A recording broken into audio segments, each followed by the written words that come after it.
What up, what up, what up? This is Sly, bringing you some fun gameplay and card breakdowns in Marvel Snap.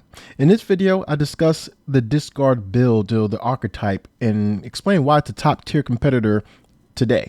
For fun, just in terms of a challenge, I'm going to leave Bullseye and Dokken out of this conversation as they have a very nice combo right now with Artem Zola that allows you to go heavy in power for 2 lanes while giving Bullseye additional cards to weaken your enemy cards with. It's a very powerful combo for real. So I'll leave that out.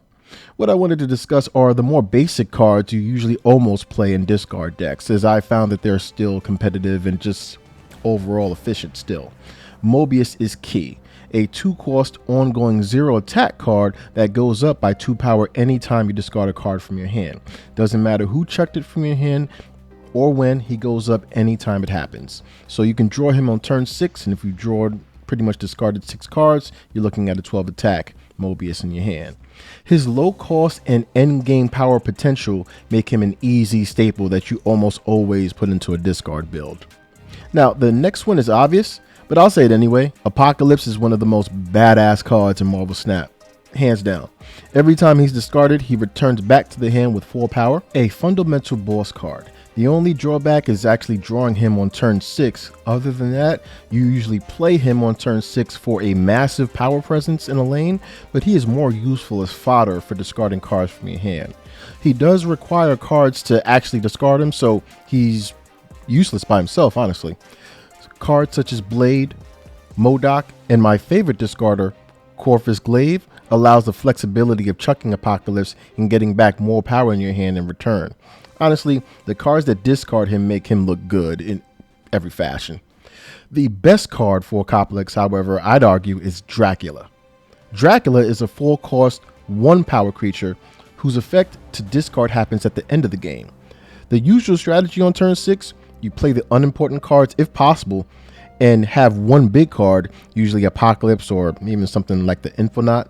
Dracula is a card where if you can't kill him or negate his effects, you have to think really hard if you want to really take over the lane he's in, because the cards that you can discard, you can have a 25, 28 power Dracula depending on how big Apocalypse gets, or again, Infonaut is 20 attack on his own. There are plenty of 12, 14 attack 6-cost creatures. So Dracula is a card that can easily sneak power on a lane last minute, and more importantly, if you're playing a discard deck, you're automatically going to be doing that naturally.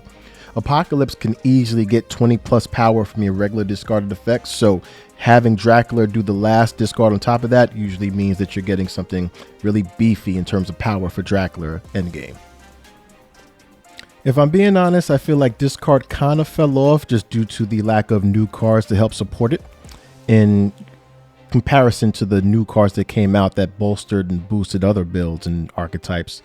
Scorn was the most recent card that came out that really gave discard builds a lot more, or started to give discard builds much more flexibility.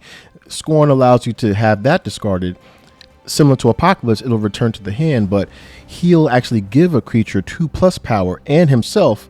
So I'm saying that to say that treating Scorn like you would Apocalypse, you can have a 1-cost 8 attack Scorn on the field, and he's boosted half as many creatures by 2 power as well. So you have a very consistent and just effective card in terms of discarding on a regular basis. And also just talking about the discard effects that people don't usually talk about but are still very much effective.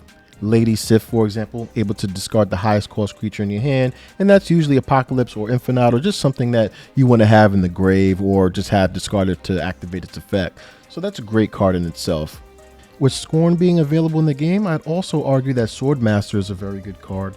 He's able to now discard an odd costed creature in the hand, and you can hit Scorn. Hopefully you don't want to hit your Corvus Glaive or MODOK, but Scorn is definitely your primary target. And Swordmaster is a 3/7. That 7 power is pretty efficient and effective in terms of a 3-cost card. So it just has a lot of power built into its package with that effect. Figured I shout that out. And in terms of just the drawbacks of discard, it's just the bad RNG, or the bad hand setup, I should say. If you're drawing MODOK, you're drawing Swordmaster, Corvus Glaive, and no cards to actually discard with, like if you don't have Scorn, Swarm, apocalypse or anything of that nature, you kind of are stuck in a position because you don't just want to throw out any cards in terms of discarding. You want to make sure you target the cards that actually give you beneficial effects or boons when you discard them.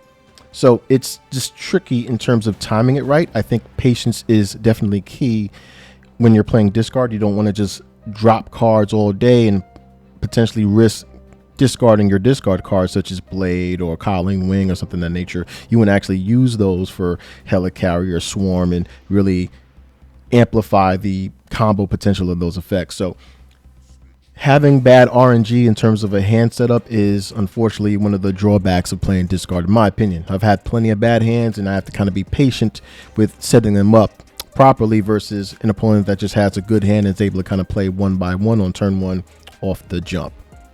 Anyway, that's my criticism on that.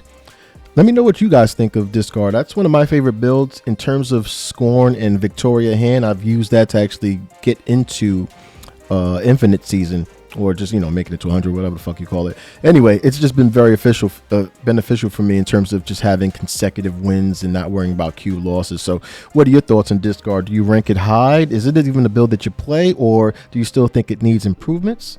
Let me know your thoughts below in the comment section. Speaking of discard, Victoria Hand's been a great card that released recently. And also, I actually did a video on Victoria Hand recently. The link to that video is right here. Cheers.